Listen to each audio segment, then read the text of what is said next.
Hello friends, તમારું સ્વાગત છે મારા કિચનમાં। આજે હું તમારી સાથે શેર કરીશ ઢાબા સ્ટાઇલથી રાજમાની રેસીપી। તો તમે અહીં જુઓ, તેનો કલર અને ટેક્સચર કેટલો સરસ એવો છે અને આ ટેસ્ટી અને ઢાબા સ્ટાઇલ રાજમા તમે ઘરે ખૂબ જ સહેલાઈથી બનાવી શકો છો।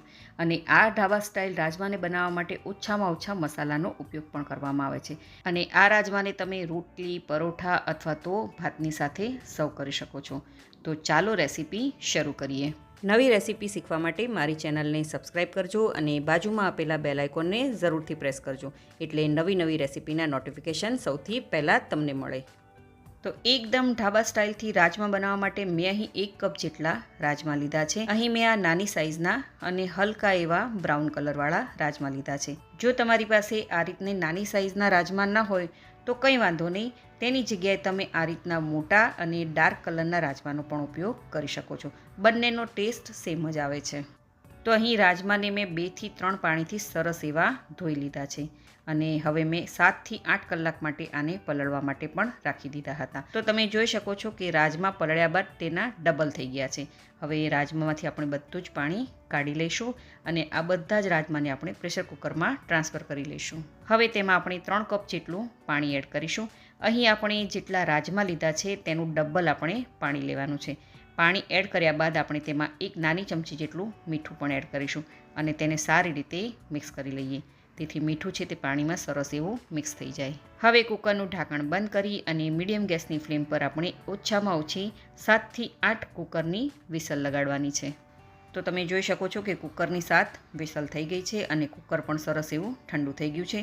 તો ચાલો આપણે રાજમાને ચેક કરી લઈએ કે તે સારી રીતે કૂક થયા છે કે નહીં। તો તમે જોઈ શકો છો કે રાજમા સરસ એવા કૂક થઈ ગયા છે।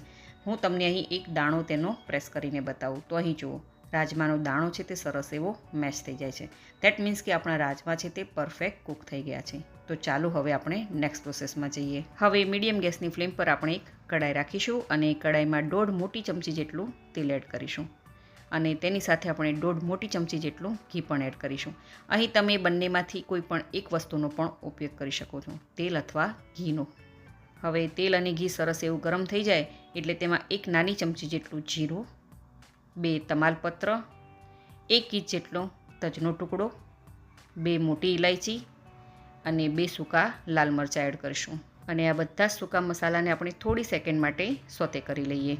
સૂકા મસાલા સરસ એવા સોતે થઈ જાય એટલે તેમાં આપણે 2 મોટી ચમચી જેટલી આદુ, લસણ અને લીલા મરચાંની પેસ્ટ એડ કરીશું અને તેને પણ આપણે 1 થી 2 મિનિટ સુધી સારી રીતે સોતે કરી લઈએ, તેથી લસણનો જે કાચો ટેસ્ટ છે તે નીકળી જાય। તમે જોઈ શકો છો કે આદુ, લસણ અને લીલા મરચાંની પેસ્ટ છે તે સરસ એવી સોતે થઈ ગઈ છે। હવે મેં 2 મીડિયમ સાઇઝની ડુંગળી લીધી છે, જેને મેં આવી રીતે ચિપ્સમાં કટ કરી લીધી છે, તેને આપણે એડ કરી લઈએ અને ડુંગળીને પણ સારી રીતે આપણે સોતે કરી લઈએ। અહીં ડુંગળીને મેં ઝીણી પણ નથી સુધારી અને નથી તેની મેં પ્યોરી બનાવી, કારણ કે ઢાબા પર જે રાજમાનું શાક મળે છે તેમાં આવી રીતે ડુંગળીની સ્લાઇસ કરીને જ એડ કરવામાં આવે છે। અહીં આ ડુંગળીને આપણે લો ટુ મીડિયમ ગેસની ફ્લેમ પર બિલકુલ આરામથી તેને કૂક કરવાની છે અને ડુંગળીનો હલકો એવો ગોલ્ડન કલર થઈ જાય ત્યાં સુધી આપણે ડુંગળીને કૂક કરવાની છે। તો તમે જોઈ શકો છો કે ડુંગળી સરસ એવી ગોલ્ડન બ્રાઉન થઈ ગઈ છે।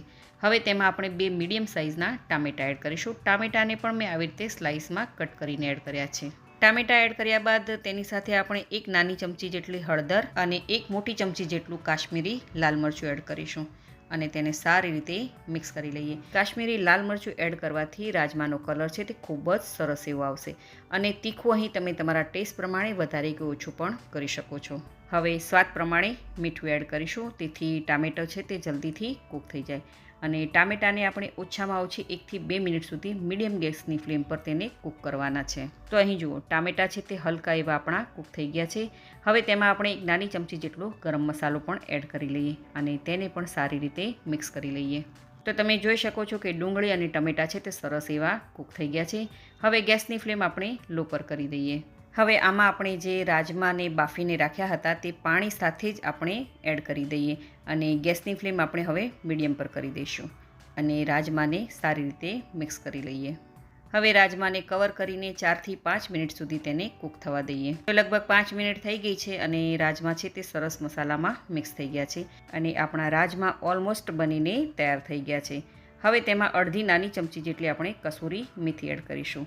તેનાથી એ રાજમાનો ટેસ્ટ છે તે ખૂબ જ સરસ એવો આવે છે.